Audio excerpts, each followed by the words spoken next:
लब पे आती है दुआ बन के तमन्ना मेरी, जिंदगी शम्मा की सूरत हो खुदाया मेरी। उर्दू के प्रख्यात कवि अल्लामा इकबाल ने यह दुआ यानी प्रार्थना की शक्ल में यह कविता 1902 में कही थी। जी हाँ, वही अल्लामा इकबाल जिनकी दूसरी कविता सारे जहां से अच्छा हिंदुस्तान हमारा आप 26 जनवरी और 15 अगस्त के विभिन्न कार्यक्रमों में पढ़ते आए हैं और जो कविता देश के प्रति हमारे भक्ति के जज्बात को आसमान तक बढ़ा देती है और आप अपने वतन हिंदुस्तान के लिए हर कुर्बानी देने के जज्बे से ओतपोत होकर इस कविता को पढ़ते हैं। सुनिए इस मशहूर कविता की कुछ बोल।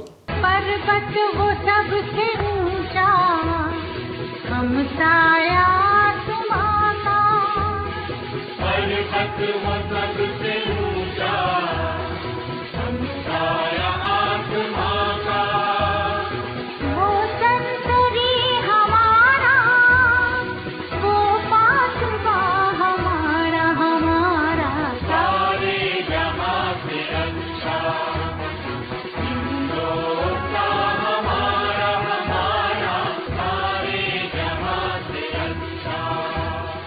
लेकिन क्या कारण है कि अल्लामा इकबाल की दूसरी कविता लब पे आती है दुआ बन के तमन्ना मेरी, जिंदगी शम्मा की सूरत हो खुदाया मेरी, अगर आपने स्कूल में पढ़वा दी तो आपके खिलाफ FIR हो सकती है और आपकी नौकरी भी जा सकती है। पहले सुनिए असल खबर क्या है। उत्तर प्रदेश के शहर बरेली में एक सरकारी स्कूल की प्रिंसिपल और उस स्कूल से जुड़े शिक्षा मित्र के खिलाफ FIR हुई है क्योंकि उन्होंने बच्चों से अल्लामा इकबाल की कविता लब पे आती है दुआ बन के तमन्ना मेरी पढ़वाने की गलती की और इस प्रकार कुछ लोगों के रिलीजियस सेंटिमेंट्स हर्ट करने की कोशिश की।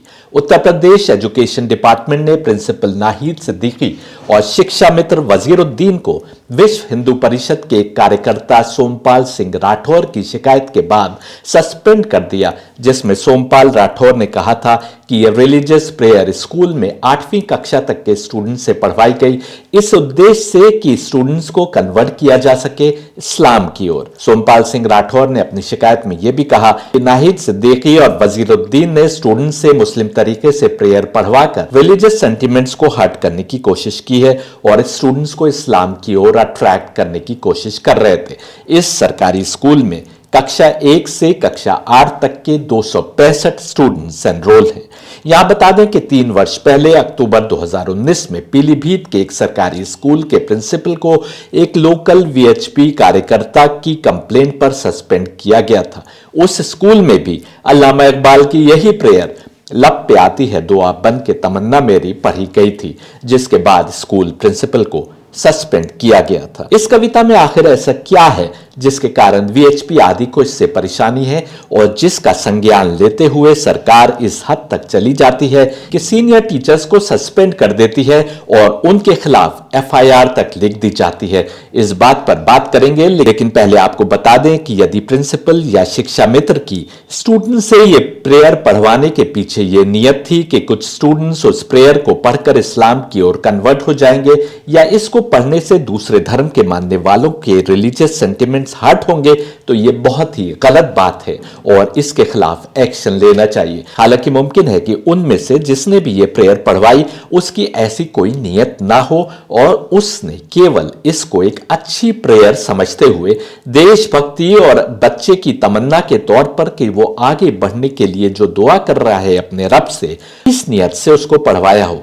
आप पूरी प्रेयर सुनेंगे तो आप देखेंगे कि इसमें क्या बात की गई है। लेकिन यहां बताना आवश्यक है कि इस्लाम लोभ या लालच या डर या हिंसा या ऐसे किसी भी तरीके के माध्यम से किसी को अपने धर्म में कन्वर्ट करने की अनुमति नहीं देता, बल्कि कुरान एकदम साफ कह रहा है कि तुम्हारा धर्म तुम्हारे लिए, मेरा धर्म मेरे लिए। इस्लाम के अनुसार अवतारों का सिलसिला आदम से प्रारंभ हुआ था और विश्व के हर कोने में जहां इंसानियत बसती थी अवतार भेजे गए जो सबके सब इस सृष्टि के एक रब की इबादत और वंदना करने की शिक्षा दे रहे थे।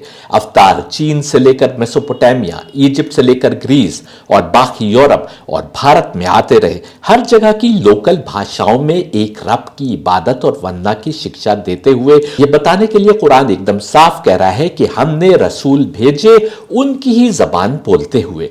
अरब के बंजर बेयाबान में पहले काबा को बनाने और फिर वहां अवतार भेजने का मकसद शायद यह रहा हो कि किसी भी सिविलाइजेशन में रहने वाले लोग इस अंतिम अवतार को अपनी बपौती न समझ बैठे, और ये तो उन पहले के तमाम अवतारों द्वारा दी गई शिक्षा का निचोड़ पेश करके एक कानून देने आया था ताकि उस पर चलकर मोक्ष यानी निजात की राह पर इंसान आगे बढ़ सके। अवतार जब विश्व के विभिन्न कोनों में विभिन्न भाषा बोलने वालों के मध्य आए तो हर जगह उन्होंने एक ही शिक्षा दी, आत्मा को दुनिया के वसवसों से खींचकर बेहतरीन कर्मों के रास्ते पाकीज़गी की राह पर लाने की, ताकि वो परमात्मा से समीप हो सके और इस सृष्टि के एक क्रिएटर के आगे नतमस्तक होने की।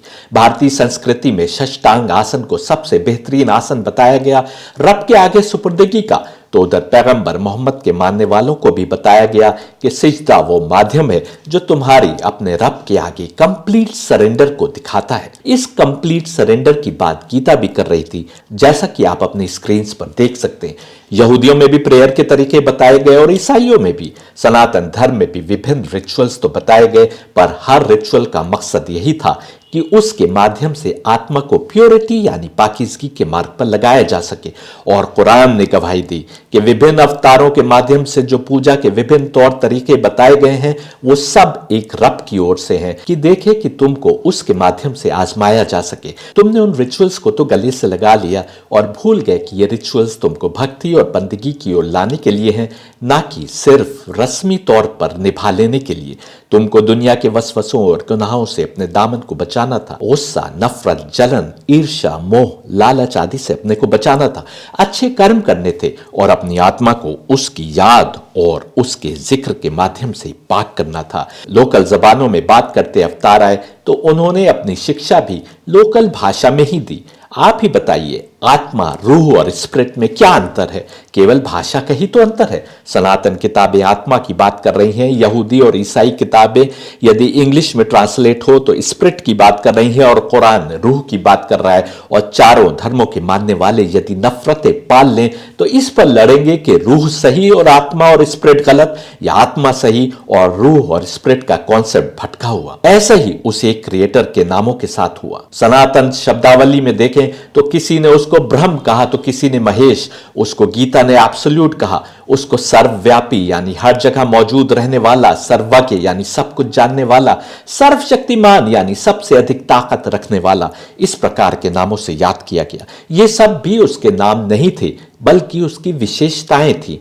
नाम तो वो रखता है जो पहले से मौजूद हो, उसका नाम कौन रख सकता है जो हर जमाने में था और रहेगा, पर हमने उनको उसका नाम समझा। यहूदियों में भी उसे एक ताकत के 72 नाम बताए गए। ये भी दरअसल नाम नहीं थे बल्कि या तो विशेषताएं थीं या अक्षर थे जो उसको रिप्रेजेंट करते थे। क्या आप जानते हैं कि इन 72 में एक नाम अलिफ लाम मीम भी है जो बार बार कुरान में प्रयोग हुआ है, और इनमें एक अलिफ वाव मीम भी है। अलिफ वाव मीम यानी ओम। सनातन धर्म ग्रंथों में बताया गया है कि यदि अच्छे वक्ता बनना चाहते हो, बोलने पर कुदरत हासिल करना चाहते हो, क्लिम मंत्र का उच्चारण करो। तो मुसलमान अल्लाह के 99 नाम जो बोलते हैं उनमें एक कलीम है यानी वक्ताओं में सबसे बेहतरीन। यहां बता दें कि 99 भी उसके नाम नहीं है जैसे मुसलमान आमतौर पर कहते हैं, बल्कि उसकी विशेषताएं हैं। हम पहले भी आपको बता चुके हैं कि शब्द अल्लाह भी नाम नहीं है। अवतारों ने विभिन्न इलाकों में विभिन्न भाषा बोलने वालों के बीच उस एक शक्ति को पहचानवाया था जो सर्वज्ञ, सर्वव्यापी, सर्वशक्तिमान है। तमाम सृष्टि उससे है। जैसा हमने बताया, अंतिम अवतार अरब की जमीन पर आए तो उन्होंने भी उस एक ताकत के आगे नतमस्तक होने की शिक्षा दी जिसको विभिन्न इलाकों में विभिन्न भाषा बोलने वालों के बीच पहचानवाया जा चुका था। इसलिए उन्होंने उस शक्ति को अल्लाह कहा। अल का अर्थ हुआ इंग्लिश का दा और इलाह का अर्थ हुआ गॉड यानी खुदा। अंग्रेजी के जानकार समझते हैं कि जिस शब्द के पहले दा लग जाए वो नाउन यानी इस्म यानी संज्ञा नहीं होता, वो किसी का नाम नहीं होता, वो तो किसी खास की ओर इशारा होता है जिसको आप पहले से जानते हैं। अल्लाह यानी दा गॉड। जो कोई भी एक निराकार, सर्वव्यापी, सर्वज्ञ, सर्वशक्तिशाली ताकत में यकीन रखता है, बस वही तो दा गॉड यानी अल्लाह है।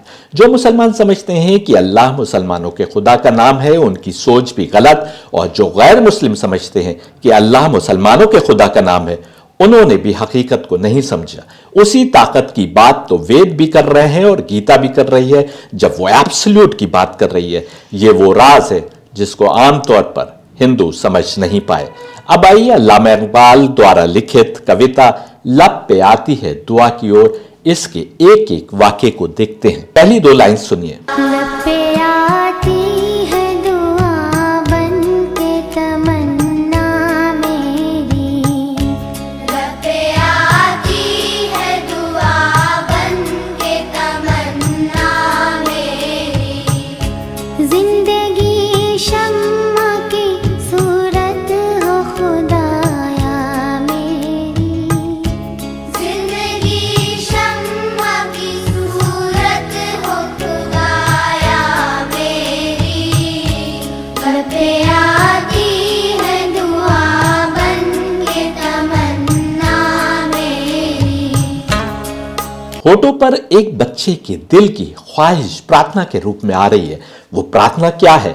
ऐ मेरे रब, ऐ मेरे खुदा, मेरी जिंदगी किसी मोमबत्ती के समान हो, शम्मा की समान हो, जो अपने चारों ओर हर चीज को प्रकाशमय बना दे, प्रज्वलित कर दे। अगली दो लाइंस देखिए। तेरे दम से यूं ही मेरे वतन की जीनत, ओ मेरे दम से यूं ही मेरे वतन की जीनत, जिस तरह फूल से होती है चमन की जीनत, जिस तरह फूल से होती है चमन की जीनत। सारे जहां से अच्छा हिंदुस्तान हमारा कहने वाले अल्लामा इकबाल की कलम से ये बच्चा अपने वतन हिंदुस्तान के लिए दुआ कर रहा है और ये भी दुआ कर रहा है कि मैं बड़ा होकर ऐसा बनूं कि अपने वतन के नाम को चार चांद लगाऊं, अपने देश का नाम रोशन करूं, मैं सारी दुनिया में ऐसे महकूं जैसे फूल महकता है। तो उस फूल से ही बाग की ओर लोग आकर्षित होते हैं। चमन यानी बाग ना हो तो फूल का कोई वजूद नहीं। जंगल में फूल खिले तो उसकी महक किसे आकर्षित करेगी? अल्लामा इकबाल हिंदुस्तान को वो चमन यानी बाग कह रहे हैं जिसके लिए ये बच्चा प्रार्थना कर रहा है कि उस बाग में मैं एक फूल की तरह चमकूं और दमकूं। जाहिर है कि बाग में पेड़ पौधे भी होते हैं और चीजें भी होती हैं, कांटे भी होते हैं, लेकिन ये बच्चा हिंदुस्तान नामी बाग का फूल बनने की प्रार्थना कर रहा है। जिंदगी हो मेरी परवान की सूरत या रब, जिंदगी हो मेरी परवाने की सूरत या रब, इल्म की शम्मा से हो मुझको मुहब्बत या रब, इल्म की शम्मा से हो मुझको मुहब्बत या रब। अगली दो लाइंस में यह बच्चा यह कामना करता है कि उसकी जिंदगी परवाने के समान हो और ज्ञान को शम्मा यानी मोमबत्ती कह रहा है। बच्चे की कामना है कि जिस प्रकार परवाना मोमबत्ती से निकल रही रोशनी से आकर्षित होकर अपने को उस रोशनी के आगे न्योछावर कर देता है, उसी प्रकार ज्ञान से मुझे ऐसी मोहब्बत यानी प्रेम पैदा हो जाए कि मैं उसके लिए अपने को समर्पित कर दूं। मैं नॉलेज के लिए जीऊं, नॉलेज पाऊं और नॉलेज से दूसरों को रोशन कर दूं। अगली दो लाइंस में जो कुछ कहा गया है, यदि वो हर कोई करने लगे तो देश संवर जाए। आम गरीबों की हिमायत करना, ओ मेरा काम गरीबों की हिमायत करना, दर्दमंदों से ज़ईफ़ों से मुहब्बत करना, दर्दमंदों से ज़ईफ़ों से मुहब्बत करना। बच्चे की तमन्ना है कि उसका काम गरीबों की हिमायत करना हो और उसका काम दर्दमंदों से यानी जो किसी पीड़ा में गिरफ्तार है, कोई बीमार है, किसी के पास खाने को नहीं है, किसी प्रकार का भी दर्दमंद है, और ज़ईफ़ों से यानी बूढ़ों से मोहब्बत करना हो।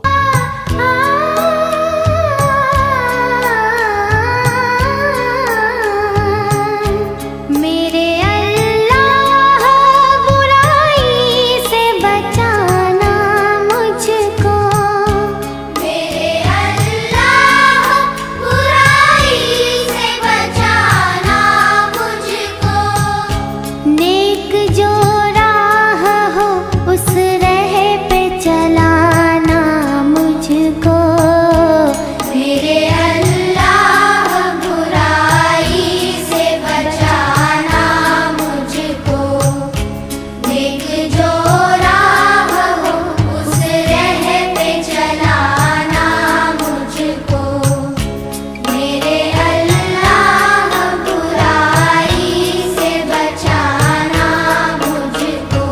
इसके बाद की 2 लाइंस में इस दुनिया के एक पालक से सब कुछ देने वाले दाता से प्रार्थना की जा रही है कि मुझे बुराई से बचाए रखना। दाता कहा तो सही और कोई और नाम लिया तो गलत। गीता के शब्दों में कहें तो दुआ यह हो रही है कि मैं तमस और रजस के मार्ग को नाप ना सकूं, और प्रार्थना है कि जो भी राह नेक हो यानी सात्विक हो, बस उसी राह पर मैं चलूं। ऐसी प्रार्थना की जा रही है। इन 2 लाइंस में यदि कोई समस्या है तो यह कि इसमें अल्लाह का शब्द आया है, और आज अनेक लोग समझते हैं, यहां तक कि अनेक मुसलमान भी समझते हैं कि अल्लाह मुसलमानों के खुदा का नाम है। मुसलमानों का खुदा कोई अलग होता तो मुसलमानों को दूसरों से कुछ तो अलग क्रिएट किया होता, सींग ही दे देता कि उससे अपना बचाव कर सके। लेकिन अल्लाह मुसलमानों के खुदा का नाम नहीं है। अल्लामा इकबाल उर्दू के शायर थे। जरा सोचिए, उर्दू में तो वही शब्द प्रयोग करेंगे जो उर्दू जानने वालों में बोले समझे जाते हैं। यह तो सीधी साधी एक बच्चे की दिल की आवाज है। यदि हमने इसको किसी धर्म से जोड़कर देखने के स्थान पर हर हिंदुस्तानी के दिल की आवाज को उर्दू में पेश करती हुई कविता समझा होता तो शायद ज्यादा बेहतर होता। कि आप नहीं चाहते कि बच्चे ये प्रार्थना करें कि हर बुराई से हम बचे रहें और जो नेक सात्विक मार्ग है उस पर चलें। अब या तो समस्या शब्द अल्लाह से है या उर्दू में कोई नज्म पढ़ने से है, क्योंकि उर्दू को मुसलमानों की जबान बना दिया गया है। यहां बता दें कि उर्दू एक समय मुसलमानों की भाषा नहीं समझी जाती थी। 2 जनरेशन पहले तक हर पंजाबी उर्दू जानता, बोलता और लिखता था। उत्तर भारत में अधिकांश लोग उर्दू बोलते, जानते और लिखते थे। आजादी की लड़ाई में कितने ही शायरों ने उर्दू में मर मिटने की नज़में कहीं। यहां तक कि देश का पहला पत्रकार मौलवी मोहम्मद बाकर यदि शहीद किया गया तो वो उर्दू में अखबार निकालते थे और उर्दू में ही हिंदू मुसलमानों को अंग्रेजों के खिलाफ एकजुट होकर लड़ने को कहते थे।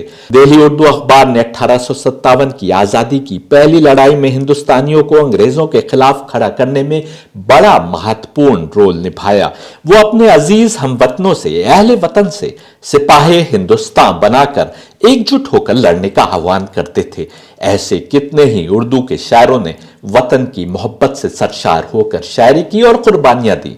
हालांकि हमें लगता है कि यदि सही परिप्रेक्ष्य में इस कविता को देखा जाए तो इसमें कुछ भी आपत्तिजनक नहीं है। लेकिन यदि आपने हमारा अपलोड क्या अपने देश का कानून तोड़ सकता है मुसलमान सुना है तो आप मानते होंगे कि यदि सरकार इस नज्म पर या किसी भी नज्म के पढ़ने पर किन्हीं कारणों से रोक लगा दे तो मुसलमान के लिए देश का कानून तोड़ना जायज नहीं है। हमें यह नहीं मालूम कि क्या इस प्रार्थना को पढ़ने पर किसी प्रकार की रोक लगी हुई है या बस किसी की शिकायत पर जोश में कुछ लोगों ने होश से दूरी बना ली।